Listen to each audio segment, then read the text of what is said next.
에, 오늘은 강의안을 가지고 함께 나눌 예정인데 졸린 시간이에요. 하여간 제가 최선을 다해서 빨리 진행할 텐데 쓰면서 하시면 좀 덜 졸 수 있어요. 이 시간이 참 피곤한 시간이에요. 그렇죠? 저 우리 성도님들 볼 때마다 참 죄송하고 감사하고 그래요. 예.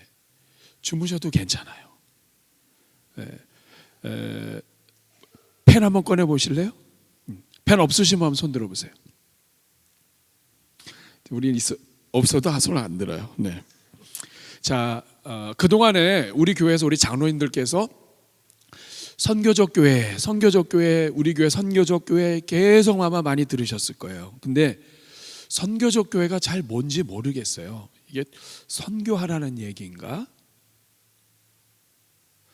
선교하는 교회 그러면 되지 선교적 교회는 또 뭐야? 오늘은 이 선교적 교회에 대해서 오늘 함께 정리를 하려고 합니다. 제목 한번 같이 읽어보겠습니다. 시작. 자, 직분자는 선교적 교회입니다. 직분자는 우리를 얘기하죠. 우리는 다 선교적 교회이다. 그러니까 내가 선교적 교회다 이런 뜻입니다. 자, 왜 이런 말을 하는지 오늘 한번 1번 왜 교회는 선교적인가? 왜 교회는 그냥 교회 하면 되지 선교적 교회 이렇게 얘기하는가? 세 가지 교회의 차이가 작은 1번에 나와 있습니다. 자, 첫 번째는 무슨 교회? 선교하는 교회. 두 번째는 선교에 중점을 두는 교회. 세 번째는 자, 무슨 차이가 있어요? 선교하는 교회는 교회의 사역 중에 하나가 선교예요. 그래서 우리는 선교도 해. 우리 교회는 선교도 하고 선교사도 파송하고 우리는 선교에 관심이 많아. 우리 교회는 선교하는 교회야. 누가 선교하는 거예요? 우리 교회가. 그렇죠? 우리 교회는 선교하는 교회야. 그러면 나는요? 나는 직접은 못 가니까 선교에 어떻게 해요? 동참. 어떻게 동참해요? 헌금과 또 기도로. 그래서 어떤 얘기하냐면 우리는 선교하는 교회고 나는 선교사는 아니야. 그렇지만 선교사를 파송하고 그리고 후원을 하고 이런 정도. 자, 두 번째는 선교에 중점을 두는 교회. 우리 교회는 그냥 선교하는 교회가 아니야. 우리 교회는 선교가 중심이야. 너희는 선교 예산 얼마나 써? 3%? 아유, 우리는 20%야. 우리는 50%야. 우리 교회는 선교에 중점을 두는 교회야. 하여간 우리는 선교야. 자, 1번과 2번은 약간 차이가 있지만 결국에는 뭐냐면 누가 선교하는 거예요? 교회가. 그리고 여전히 선교는 교회의 여러 사역 중에 하나예요. 자, 그러면 선교에 중점을 둔다는 얘기 뭐냐면 다른 것에도 중점 둔다는 얘기잖아요. 그렇죠? 자, 그러면 대전중앙교회가 선교적 교회라고 할 때 이 선교적 교회는 뭐냐? 세 번째, 선교적 교회라는 얘기 뭐냐 하면 교회는 선교하는 교회, 선교 중심의 교회 다 중요하지만 진짜 성경적인 교회는 선교적 교회다. 이 말은 뭐냐 하면 교회는 본질 자체가 선교야. 내가 있고 선교가 따로 있고 내가 선교하는 게 아니라 나 자체가 선교야. 교회는 본질이 선교야. 교회는 선교를 위해서 태어났고 교회는 선교의 결과로 열매를 맺은 거야. 교회 자체가 선교야. 의미를 아시겠어요? 그게 선교적 교회입니다. 왜 교회가 선교적 교회인가? 그 밑에 2번을 보면 삼위일체 하나님의 본질이 나와 있습니다. 왜 교회는 선교적인 교회이냐? 우리 하나님 자체가 보내시는 하나님이에요. 우리 하나님은 창세기부터 시작을 해서 계속해서 인생들에게 다가오시고 그리고 선지자들을 보내시고 계속해서 누군가를 보내세요. 누가? 하나님이 계속 보내세요. 그러니까 선교의 주체가 누구예요? 하나님이에요. 그런데 죄 가운데서 회개하지 않고 결국에는 다 죄로 죽게 됐습니다. 그러자 하나님이 마지막에 보내신 분이 누구예요? 예수 그리스도를 보내셔서 누구든지 예수님을 믿으면 구원을 얻게 하시고 하늘 보좌를 버리시고 이 땅에 직접 하나님이 내려오셨습니다. 그러니까 하나님은 보내시는 하나님이신 동시에 스스로 오신 하나님이시고 그 예수님께서 오늘 우리가 읽은 성경 본문에 뭐라고 얘기하십니까? 21절 같이 읽겠습니다. 시작. 예수께서 또 이르시되 너에게 평강이 있을지어다. 아버지께서 나를 보내신 것 같이 나도 너희를, 예수님 말씀하세요. 아버지가 나를 보내셨다. 나도 너희를 보낸다. 너희는 누구예요? 1차적으로는 사도들, 제자들이고 그리고 오늘 우리가 되겠습니다. 그래서 성부 하나님 자체가 보내시는 하나님이시고 예수님은 보냄 받으셔서 오셨지만 또 우리를 보내셨고, 세 번째, 성령님은 역사하시는 곳마다 증인이 되게 하세요. 성경 읽어보겠습니다. 사도행전 1장 8절 시작. 오직 성령이 너희에게 임하시면 너희가 권능을 받고 예루살렘과 온 유대와 사마리아와 땅끝까지 이르러 내 증인이 되리라 하시니라. 자, 성령이 임하시면 어떤 일이 일어나요? 권능을 받고 그 다음에는 예루살렘, 유대, 사마리아 땅끝까지 이르러 뭐가 돼요? 증인이 되리라. 그러면 성령님은 어떤 분이세요? 성령님이 임하시는 그 자체가, 성령님이 임하셔서 성령을 받은 사람은 모두가 다 뭐가 된다는 거예요? 증인이 되는 거예요. 예외가 있어요? 없어요? 없어요. 그러니까 모든 성도는 다 보냄받았고 모든 성도는 다 증인인 거예요. 여기 성령 안 받으신 분이 있어요? 성령 받지 않고 예수님 믿을 수 있어요? 없어요. 그러니까 우리는 모두가 다 성령을 받았고 성령을 받은 모든 성도들은 증인이에요. 그러니까 교회는 선교하는 교회도 말이 되고 선교에 중점을 둔 교회도 말이 되지만 성경이 말하는 교회는 처음서부터 선교적이란 말이에요. 선교는 교회가 해야 될 여러 일들 중에 하나가 아니라 교회는 선교의 결과 태어났고 선교사로 오신 예수님을 통해서 태어났고 그 예수님께서 우리를 보내셨고 사도들을 보내셨고 사도들이 또 다른 사도들을 보냈고 제자들을 보냈고 그리고 오늘 우리도 보냄받았고 예수 믿고 구원받아 성령 받은 모든 사람들은 다 증인이 되어야 한다는 뜻입니다. 그러니까 교회는 누구는 보내고 누구는 안 보내고의 문제가 아니고 다 보냄받은, 이 땅에 있는 모든 교회는 다 보냄을 받은 일꾼들이요 제자들이다.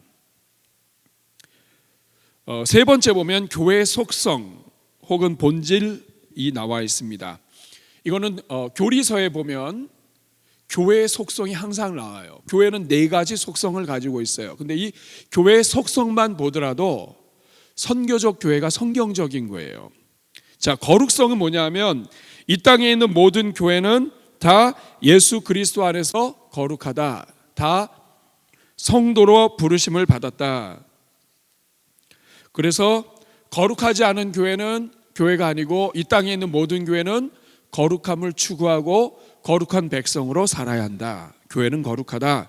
두 번째, 보편성은 이 땅에 어느 시대, 어느 민족, 어느 지역, 어느 땅에도 이 땅에는 참된 교회가 항상 보편적으로 있다.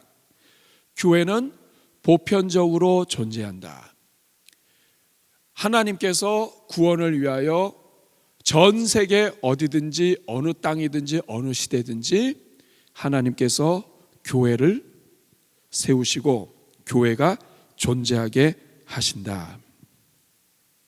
신분과 피부색과 인종과 이 모든 것들을 다 뛰어넘어서 도덕과 지식과 학력과 모든 것을 뛰어넘어서 어디에든지 누구든지 예수 안에서 교회가 될 수 있고 교회로 존재한다. 세 번째, 사도성은 뭡니까? 이 땅에 있는 모든 교회는 사도의 전통 위에 세워져 있다. 사도들의 말뜻이 아포스톨로스가 보냄받은 사람이란 뜻이에요. 처음에 제자들을 사도들이 보냄받은 사람들이라고 한다면 오늘 우리도 보냄받은 사람들이다.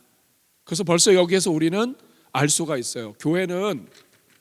교회는 선교를 하고 선교에 중점을 두고 하는 것도 의미가 있지만 교회는 본질적으로 그 속성이 사도성이에요. 교회는 처음서부터 사도성을 갖고 있어요. 사도의 계승을 받았고 사도적 신앙의 계승을 받았고 사도가 보냄받은 것처럼 우리는 처음서부터 보냄받은 존재예요. 그게 교회예요. 그러니까 교회는 본질적으로 존재적으로 선교적인 겁니다. 이해가 되시죠? 안 됩니까? 되죠? 네. 네 번째, 통일성. 통일성은 뭐냐 하면 이 땅에 있는 모든 교회는 다 예수 그리스도, 머리 대신 예수 그리스도 아래에 있는 한 몸을 이룬다는 거예요.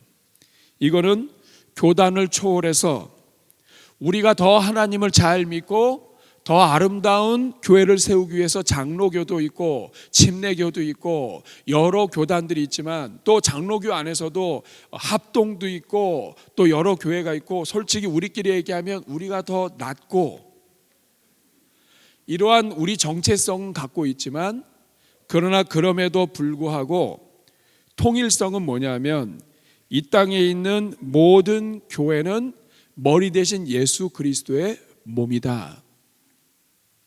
이거 굉장히 중요한 일입니다. 뭐냐면 우리가 교단도 있고 우리의 전통도 있고 우리의 특별한 장점도 있기 때문에 우리가 선의의 경쟁을 하고 또 우리가 어떤 우월하다고 하는 어떤 자부심도 있을 수 있지만 그러나 이것이 선의의 경쟁의 차원에서 우리가 하나님 앞에 더 열심히 아름다운 교회를 세우기 위해서 노력하는 그것은 아름답지만 예수 그리스도의 한 몸을 이룬 다른 교단, 다른 파 이런 사람들을 비판하거나 정죄하거나 그 사람들이 우리보다 못하다거나 이런 생각을 갖는 것은 통일성을 깨뜨리기 때문에 굉장히 위험한 거예요.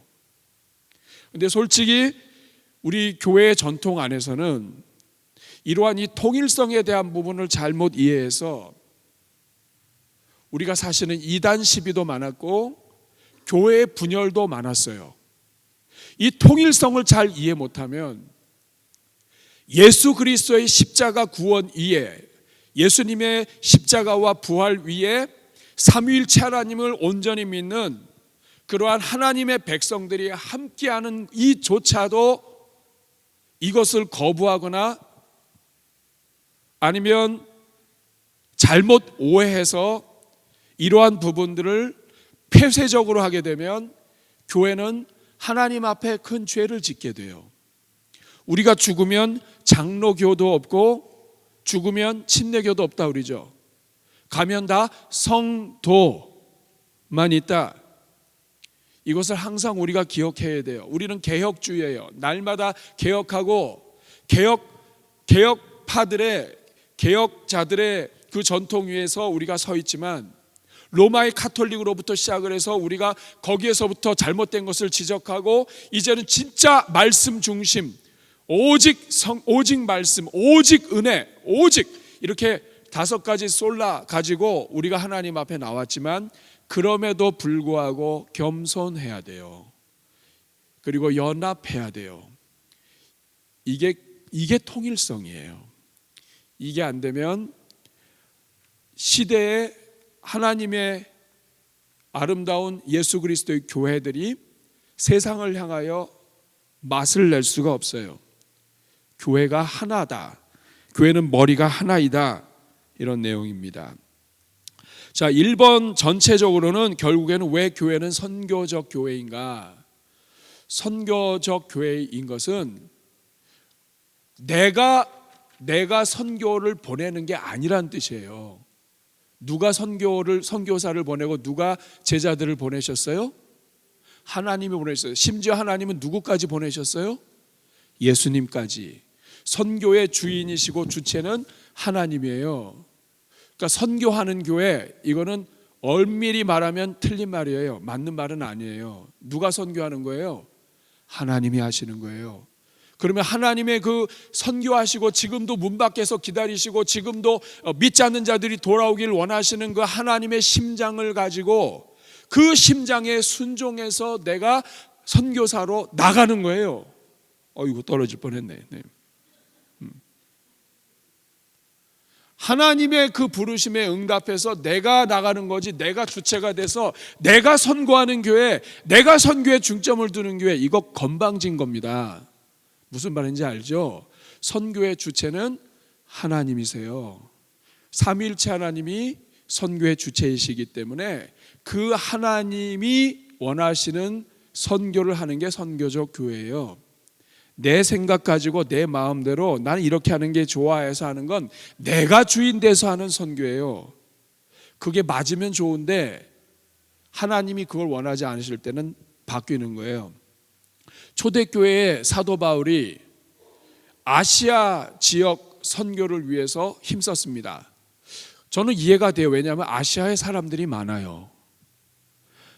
사도 바울은 아시아 선교를 위해서 가려고 했는데 하나님이 유럽으로 트셨어요. 성령이 막으셨어요. 이유를 몰라요.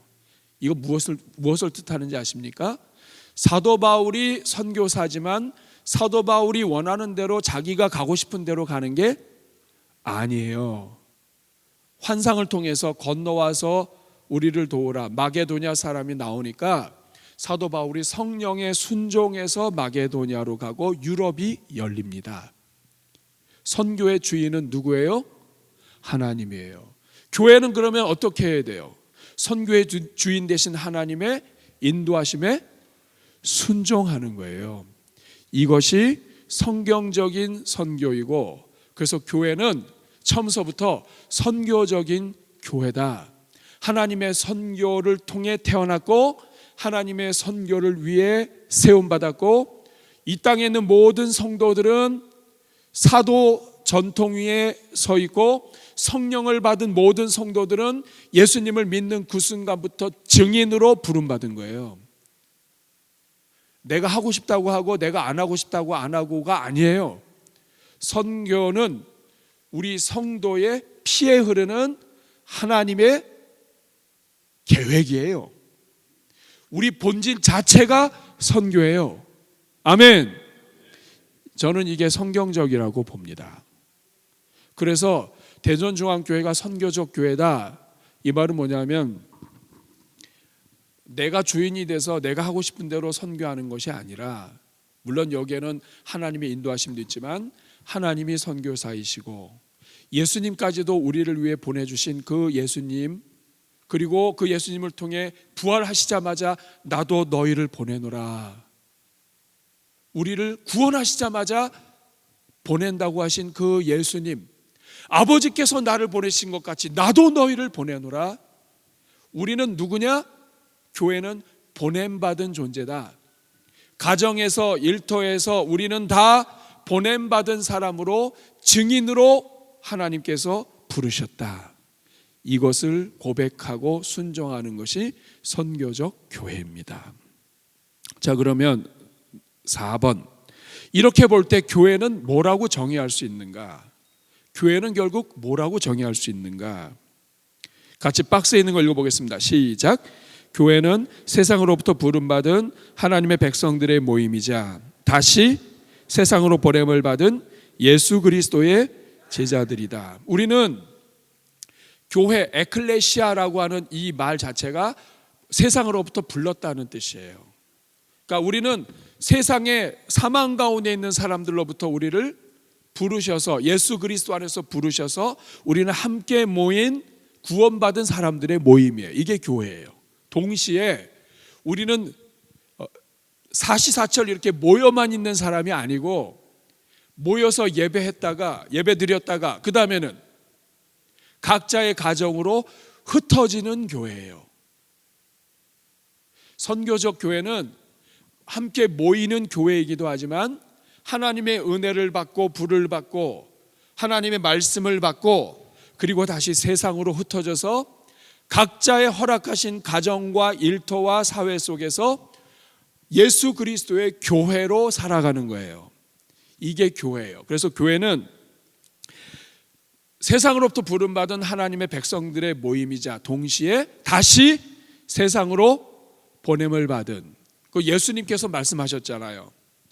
부활하시자마자 아버지가 나를 보내신 것 같이 나도 너희를 보내노라. 그러니까 교회는 항상 이걸 생각해야 돼요.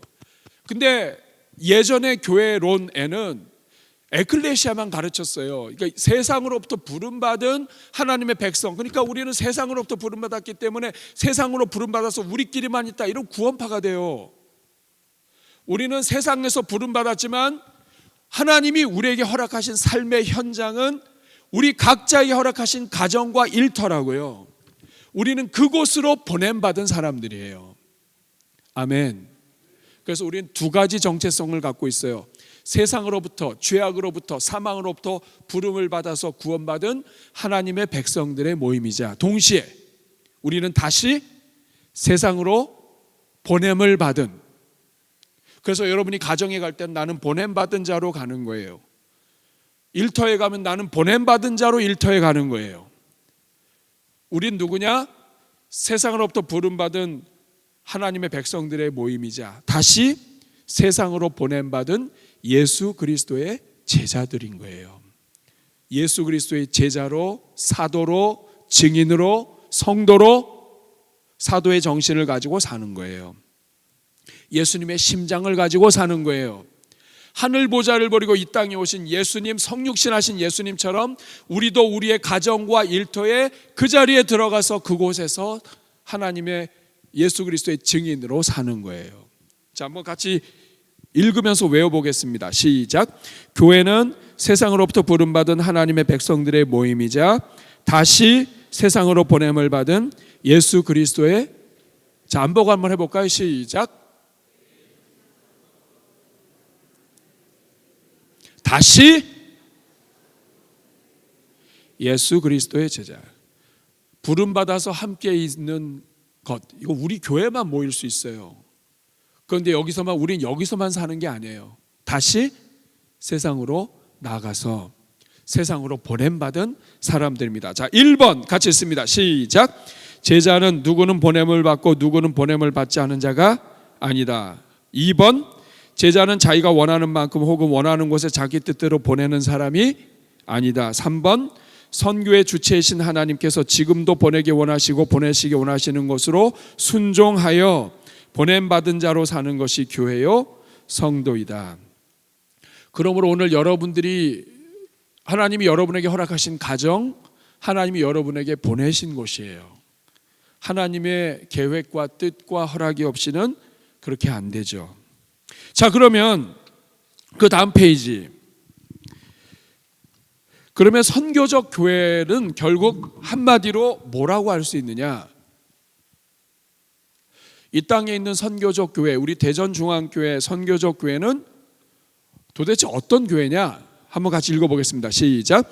선교적 교회란 세상으로부터 부름받은 하나님의 백성들이 예수 그리스도의 온전한 제자요 세상으로 보냄을 받은 선교사의 정체성을 가지고 삶의 현장에서 함께 예수 그리스도를 닮아가며 하나님의 통치를 이루는 삶을 살아가는 동시에 계속하여 잃어버린 영혼들을 제자로 삼아 그들의 가슴을 그리스도의 가슴으로 세우고 그들과 함께 하나님 나라의 회복을 이루어 감으로써 세상을 복되게 하는 가슴 벅찬 축복의 공동체이다. 많이 읽다 보니까 많이 들은 것 같죠? 선교적 교회는 뭐냐면 일단 세상으로 부름받아서 구원받은 사람들인데 이 사람들이 다시 세상으로 보냄받았다고 하는 선교사의 정체성을 가지고, 그러니까 당신은 선교사이고 나는 그저 여기서 쪼그리고 살아가는 선교 후원자가 아니고, 해외에 나가 계신 분들은 해외 선교사이고, 우리는 우리의 일상에서 보냄을 받은 일상 선교사로 사는 거예요. 이런 선교사의 정체성을 가지고, 이게 중요합니다. 밑줄을 한번 그어보세요. 선교사의 정체성을 가지고, 누가 선교사라는 거예요? 왜 우리가 선교사예요? 우리가 보냄 받았잖아요. 우리는 존재 자체가 증인이고 선교사고 보냄 받았어요. 그렇기 때문에 누구는 선교사고 나는 선교사가 아닌 것이 아니라 우리가 다 선교사예요. 여러분 저를 보세요. 해외에 있는 영혼은 너무 귀하고 우리 집 옆집에 있는 영혼은 이상한 영혼입니까?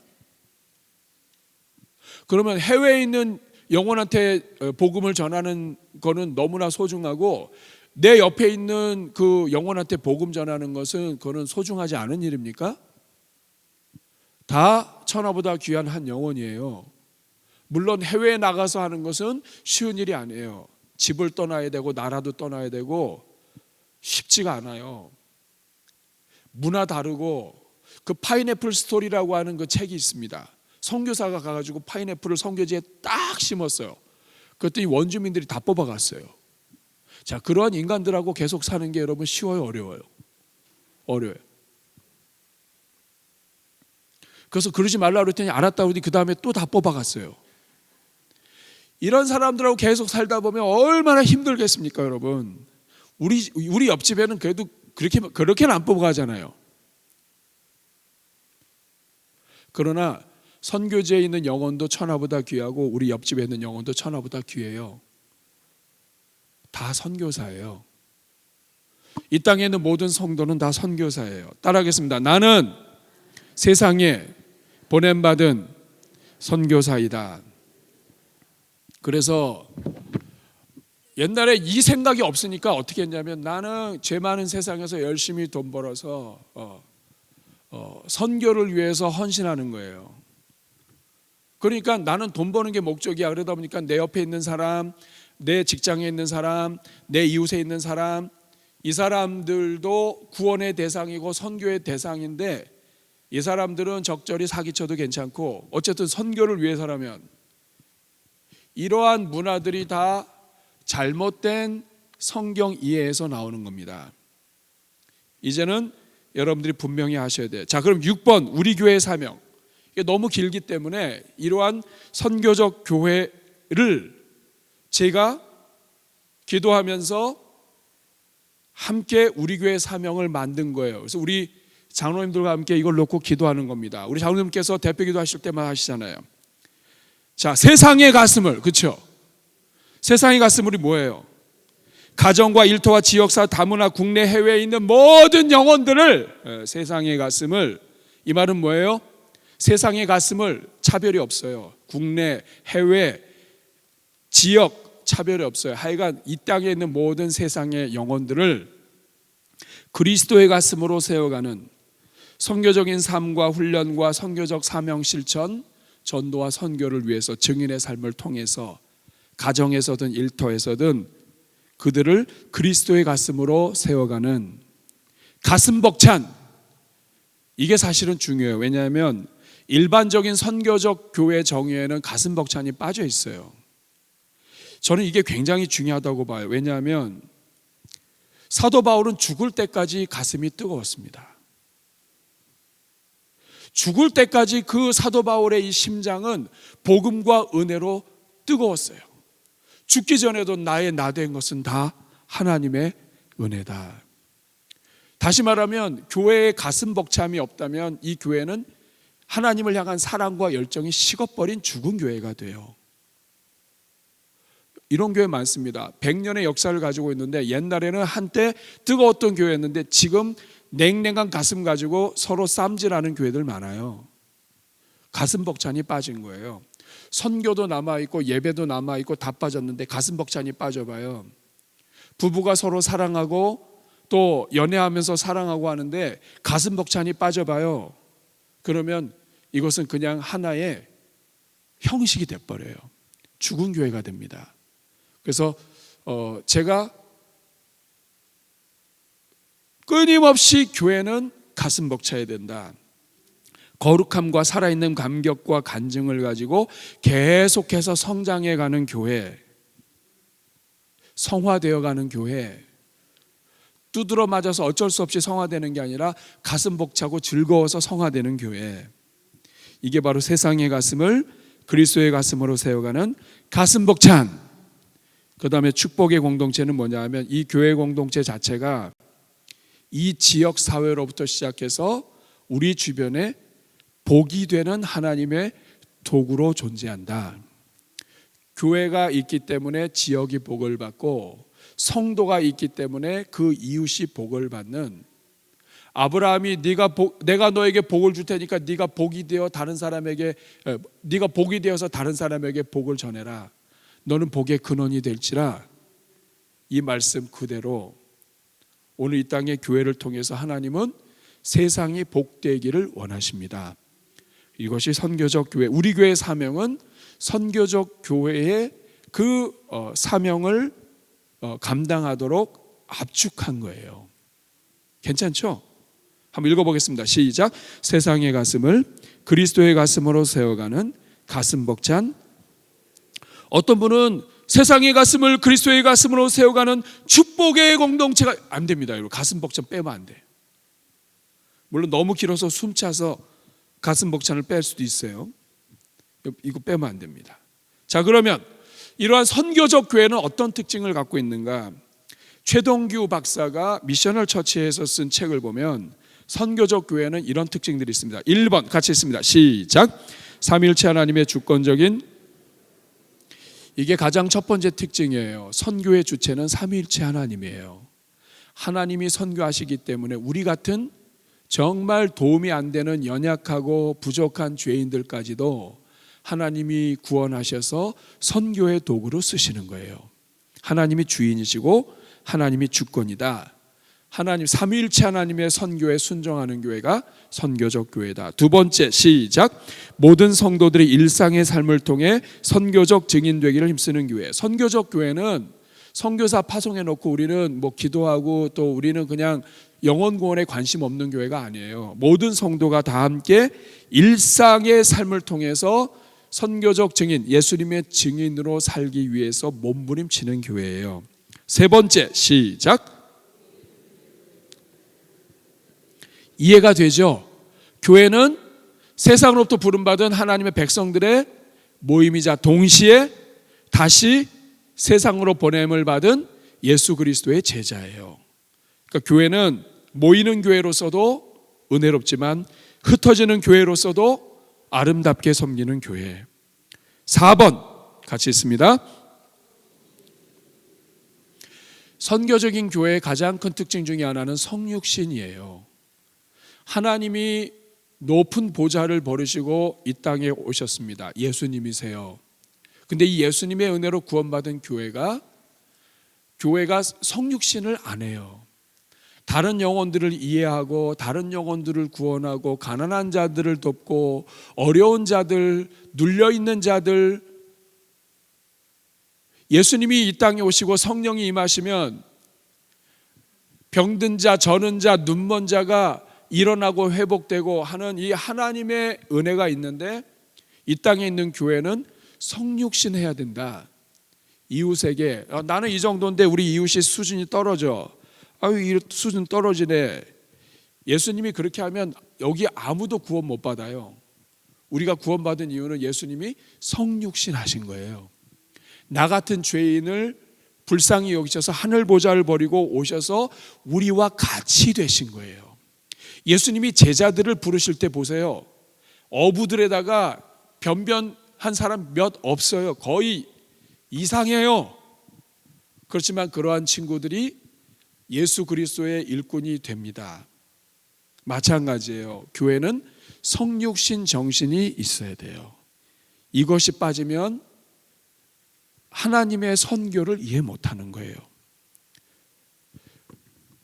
미국에 있었던 우리 여러 유수하고 유능한 그러한 선교사들이 우리 이 대한민국에 와서 세계에서 가장 가난한 곳에 와서 이곳에 있는 언어를 배우고, 그 다음에 우리 지난번에 제주도 갔을 때 우리 뮤지컬하고 선곡했던 거 누구죠? 그 선교사? 여자 선교사, 제주도에서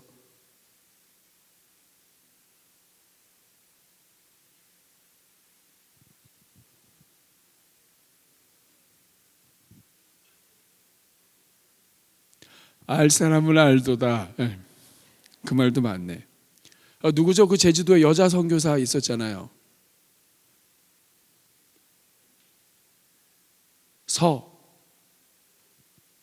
서서평 이런 사람들처럼 그 가난하고 버림받은 그 여자들을 직접 찾아가서 그들을 자기 집으로 데리고 와서 같이 지내고, 성육신이죠. 우리 대한민국에 그런 훌륭하신 분들이 와서 있었기 때문에 대한민국이 이렇게 된 거예요. 여러분 마찬가지입니다. 대전중앙교회는 이 지역의 성육신의 심장을 가지고 그게 예수님이시잖아요. 이 심장을 가지고 가는 거예요. 선교제 가가지고 이것들 잘 살지도 못하고 아이고 더럽고 아이고 이런 상태로 가면 이거 성육신이 아니에요. 뭐예요 여러분? 이거는 자기 자랑하러 간 거죠. 영혼은 구원해야 되겠고 애들은 이상하고, 그런 생각 안 가진 사람이 어디 있어요? 우리 다 그런 생각 가졌죠. 여기 한참 멀었다. 그러나 그럼에도 불구하고 간 이유는 예수님이 이 땅에 오셨기 때문이에요. 그래서 우리도 가는 거예요. 5번째, 시작. 지역사회가 선교지인 것을 인정하고 지역사회가 선교의 대상으로 중요하다는 것을 인정해야 이게 선교적 교회입니다.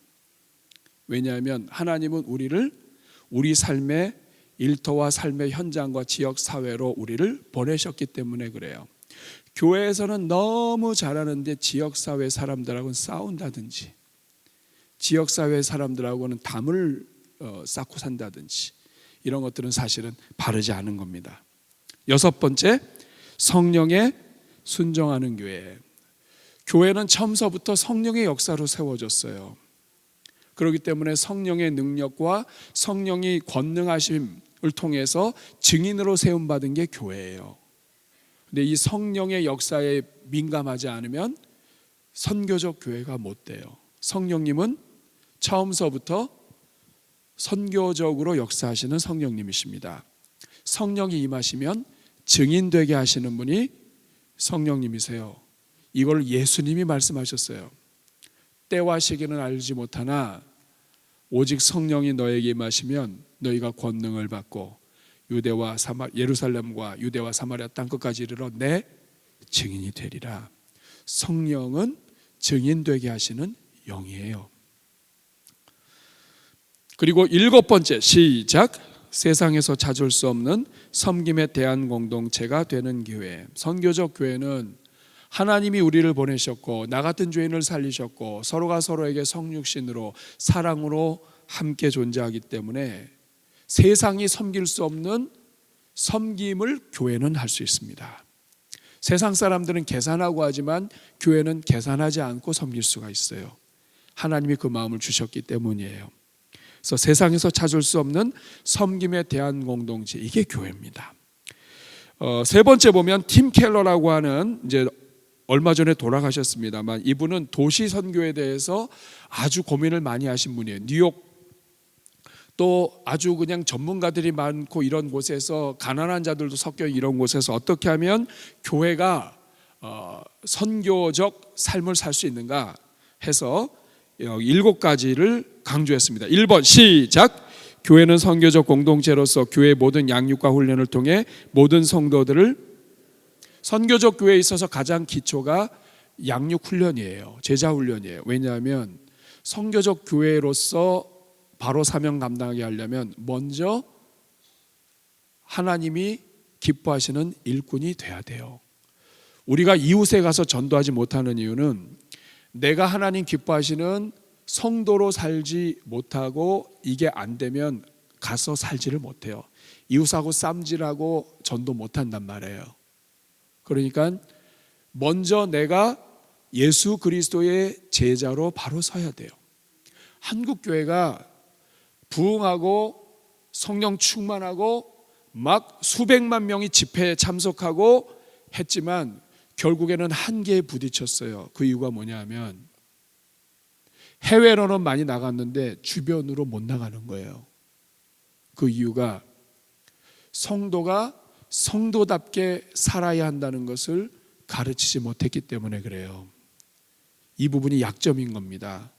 그래서 선교적 교회가 되려면 가장 중요한 출발이 뭐냐면 모든 성도들이 선교적인 교회로 그리고 그런 예수님처럼 살도록 하기 위한 삶이 뒷받침되는 성도가 되도록 도와줘야 돼요. 이게 출발점이에요. 2번 시작. 교회가 하나님을 만나고 세상이 하나님을 만나도록 연결하라. 3번 지역의 영혼들이 교회 공동체를 만나도록 연결해라. 4번 지역사회를 만나도록 연결해라. 5번 일터를 만나도록 연결해라. 6번 운동의 역동성이 나타나는 교회 개척 사역을 해라. 7번 도시 속에 복음의 생태계를 만들어라. 이게 뭐냐면 어느 한 교회 대형 교회가 혼자 다 존재 못해요. 감당 못해요. 도시 안에 있는 여러 개가 같이 성장해야 돼요. 거기 밑에 그림을 보면 너무 글씨가 작아서 안 보여요. 이거 어떻게 하나? 보여요? 안 보여요, 안 보여요. 이거 어쩌면 좋아요. 안 보이니까 그만해야 될 것 같습니다. 여기 뭐냐면 기도운동도 필요하고 그 다음에 정의 사회를 구현하는 것도 필요하고 그리고 그리스도인들의 지도자 연합도 필요하고 모든 게 두루두루 돼야 도시 선교 교회가 산다 이 말이에요. 자, 그 다음 페이지 보면 설명이 나와 있습니다. 시작. 팀 켈러는 지역교회 운동성을 위해 복음 생태계를 만들어야 한다고 주장한다. 이것을 생태계라고 말하는 이유는 자연 생태계가 유기체들과 시스템, 자연의 힘이 상호작용하며 균형을 이룰 때 자라는 것처럼 복음 생태계도 교회 조직과 사상, 개인과 성령님이 함께 작용하는 균형을 이룰 때 전체 지역교회가 건강성을 회복할 수 있기 때문이다. 또한 복음 생태계라고 말하는 이유는 그러한 유기적 균형 오직 복음으로만 가능하기 때문이다. 그래서 교회의 연합도 같이 이루어져야 오늘날 이 시대 속에서 세상의 교회가 힘을 낼 수가 있어요. 여러분, 이 땅에는 많은 교회들이 무너진 이유 중에 하나는 뭐냐면 개교회는 너무 열심히 했어요. 그런데 생태계 신경을 안 썼어요. 교회가 건강하게 자라려면 법적으로도 전도하는데 막히지 말아야 돼요. 그런데 동성애 나오고 그리고 차별금지법 나오고 그리고 동성끼리의 결혼 이런 거 허락하는데 교회가 복음 전하고 자기들끼리만 생각하다가 법 통과되고 나면 교회가 강단에서 말씀도 전하지 못해요. 그러면 생태계 중에 어느 하나가 문제가 되면 교회가 전도와 선교가 다 문제가 돼버려요. 그래서 교회는 옛날에는 다른 교회들이 신경 쓰니까 우리는 우리만 신경 쓰자 그래도 살아도 됐어요. 근데 지금 그렇게 하면 우리 후손들이 고생합니다. 법투쟁은 같이 해야 돼요. 교회가 연합해서 차별금지법, 차별하고 뭐 이런 용어를 아주 그럴듯하게 하지만 결국에는 예수 믿는 사람들 핍박하려고 하는 이런 법안들 교회가 그냥 내버려두면 안 돼요. 근데 이거는 혼자서 못 한다고요. 교회가 연합해서 같이 움직이고 같이 기도하고 그리고 청와대로 같이 가고 지금 청와대 없어졌네. 국회로 같이 가고 이 법안에 대해서 함부로 얘기하는 그런 이 국회의원 찾아가 가지고 그 앞에서 농성하고 이거 한 교회가 어떻게 다 해요? 누가 하겠지? 이것만큼 무책임한 게 없습니다. 그렇게 하게 되면 결국에는 법 통과되고 나면 대전중앙교회는 잘못한 게 없는데 복음을 못 전해요. 이미 LA에서는, 미국에서는 교회들이 집중하고 전도하고 이런 데만 신경 쓰다가 생태계가 깨져버리니까 이제는 결혼식도 주례하는 것도 강단에서 말씀 전하는 것도 다 문제가 생기는 거예요. 그래서 오늘 이처럼 악한 시대 속에서 교회가 함께 살기 위해서는 연합해야 되는 것입니다. 법적으로 함께 같이 연대하지 않으면 법을 못 막아요. 이제는 4번, 선교적 교회로 나아가기 위해 성도를 훈련하고 준비시키는 데 있어서 교회가 유념해야 될 6가지가 있습니다. 같이 그냥 읽겠습니다. 시작. 선교적 교회의 제자를 현대 서구 문명에 따른 소비주의와 물질주의 우상에 맞설 수 있어야 한다. 2번, 후기 기독교 문화 속에서 겸손함과 자신감을 가지고 사람들에게 다가가야 된다. 3번, 선교적 교회는 모든 성도들이 만인 제자자로 일상의 삶에서 선교를 감당할 수 있도록 훈련해야 된다. 4번, 세상에서 살 수 없는 성김에 대한 공동체가 된다. 5번, 불신자나 신앙을 갖기 원하는 사람들 모두가 교회 사역에 동참할 수 있다는 기대를 가져야 한다. 6번, 여기 별표하세요. 기독교의 연합을 위하여 함께 노력해야 합니다. 그렇지 않으면 이제는 사단이 법을 통해서 지역 단체들, 믿지 않는 자들, 여러분 동성애 옹호자들은 1%도 안 돼요. 근데 얘네들이 뭉쳐가지고 여기저기 다 쑤시고 다니고, 그리고 국회에 돈 지원하고, 미국도 마찬가지예요. 사람들 로비합니다. 그래서 그 사람들이 법안을 가지고 해서 들어가서 통과시키면요 1%밖에 안 되는데, 법안이 만들어지면 그 다음부터는 온 교회가 다 어려운 거예요. 근데 여러분, 기독교인이 우리가 아무리 15% 20% 자랑하면 뭐예요? 그 자랑한 거 가지고 뭘 만들어요 지금? 그게 다 왜 그러냐? 우리 교회만 잘하면 돼. 우리 교회만 하나님의 나라, 보편성, 통일성 이런 거 다 무시하고 우리 교회만, 나만, 이제는 이 사고를 깨트려야 된다고. 여기 계속 있으면 대전중앙교회가 복을 못 받습니다. 그리고 일단 법 통과하면 그 다음에는 우리는 이러다가 죽으면 돼요. 근데 우리 후손들은 이 땅에서 복음 전파 못합니다. 이런 심각성 때문에 교회가 연대하고 지역사회를 섬기고 지역에 있는 단체들 후원하고, 우리 교회 돈도 없어 죽겠는데 다른 데 섬기는 거 사실 쉽지 않죠. 그렇지만 이거는 큰 그림을 보고 해야 돼요. 그 다음에 한국교회 과제, 선교적 제자도의 훈련과 실천. 선교적 제자훈련, 선교훈련 등을 통한 일상에서 선교적 삶의 배움과 실천을 지속하고, 이를 위해 언행일체 예수님 닮아가는 성도, 선교적 일꾼을 양성하기 위해 훈련을 강화해야 됩니다. 이게 한국교회의 약점이에요. 신앙은 있는데 삶이 뒷받침이 안 돼요. 새벽 예배 드리고 집에 가다가 남의 밭에서 고추 타는 거 그냥 편하게 해요. 예수는 나의 힘이요 내 능력. 그래서 언행이 일치하는 제자를 만들지 않으면 한국교회는 소망이 없습니다. 그래서 훈련하는 거예요. 훈련하면 더 나아질까요? 여전히 부족합니다. 그러나 자꾸만 예수님을 닮기 위해서 몸부림치다 보면 하나님의 일꾼들이 나오는 거예요. 6번, 우리 교회 선교의 영역과 방향. 성도의 일상생활, 가정과 일터 중요한 선교지입니다. 집안에 있는 영혼들 사랑해야 되고요. 집안에 있는 식구들이 제일 핍박 많이 해요. 일가 친척들. 근데 이들한테 잘 대해야 됩니다. 인격적으로 대하고 예수님의 향기가 나야 돼요. 그런데 그게 제일 힘들어요. 형제한테 전도하는 게 제일 힘듭니다. 형제한테 전도하기 위해서는 성육신 해야 돼요. 그러니까 선교사가, 해외에 있는 선교사들을 보면 막 눈물 흘리고 형제들을 보면 하나도 눈물 안 흘리고, 이거 이상한 거 아니에요? 근데 그게 그냥 안 됩니다. 집안 식구들은 세요. 이런 사람들은 진짜 예수 그리스도의 섬김과 희생이 아니면 전도 안 됩니다. 지역사회도 마찬가지예요. 지역사회는 우리 대전중앙교회, 여러분, 대전중앙교회가 이 지역에 어떤 의미가 있죠? 대전중앙교회가 이 대전시 중구에 있는 성도 사람들한테 무슨 의미가 있죠? 대전중앙교회가 없으면 이 중구에 있는 사람들이 어렵나요? 대전중앙교회 때문에 중구에 있는 백성들이 기쁜가요? 하나님이 대전시 중구 이 대사동 일대에 대전중앙교회를 세웠을 때는 이 지역에 복이 되라고 주신 거예요. 근데 교회 울타리가 높아서 울타리에서 안 나가요.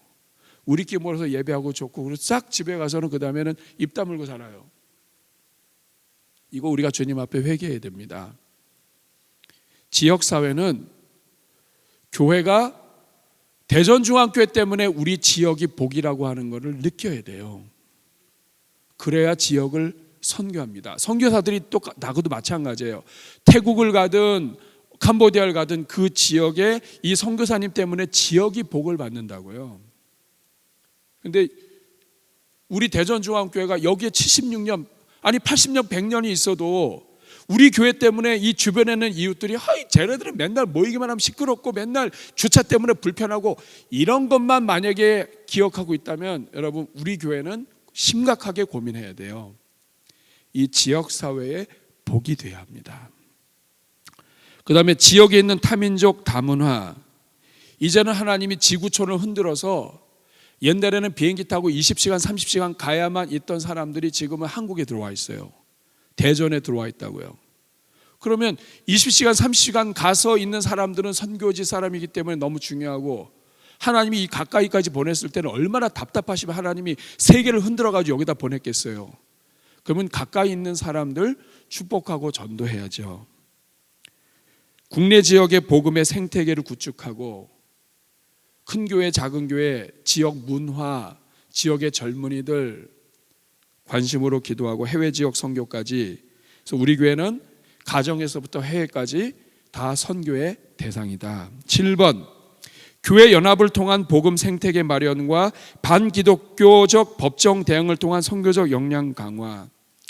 우리가 지금 교회, 우리 대전중앙교회는 노회에 속해 있습니다. 교회들이 한 150교회가 하나의 노회를 이루고 또 이런 노회가 160개가 총회를 이루어요. 노회나 대전기독교연합회 성시와 다음 세대 선교단체, 국내 선교단체 총회, 여러분 이게 나 몰라라 하고 그냥 내버려둬도 돼요. 그러면 되죠 뭐. 그런데 그 모든 교회들과 함께 합력해야만 하나님의 나라를 이룰 수 있는 일들이 있어요. 우리 교회는 돈이 없지만 총회에는 돈이 있어요. 그러면 그 물질을 가지고 하나님의 영광을 위해서 쓸 수 있도록 교회가 함께 마음을 모아야 됩니다.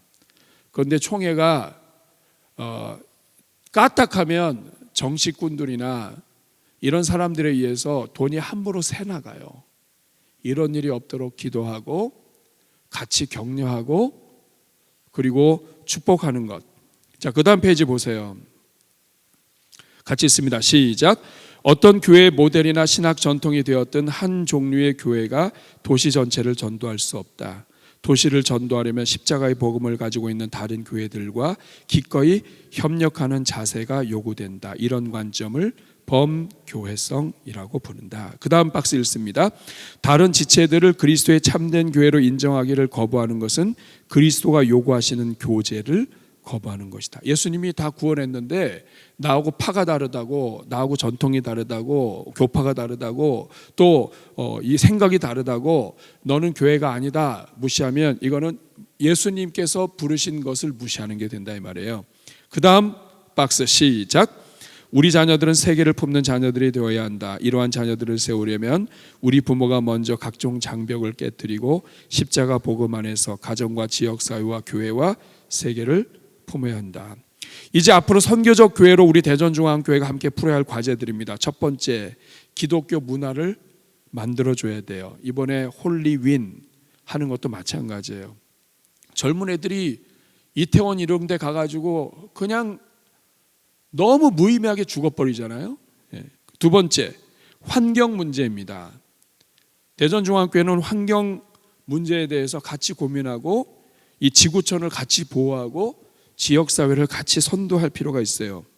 사회 정의 문제, 교회가 우리 성도들 우리만 먹고 사는 문제 고민하면 안 되고 지역사회가 바르게 되도록 하나님의 법이, 하나님의 통치가 지역사회도 흐를 수 있도록 축복해야 합니다.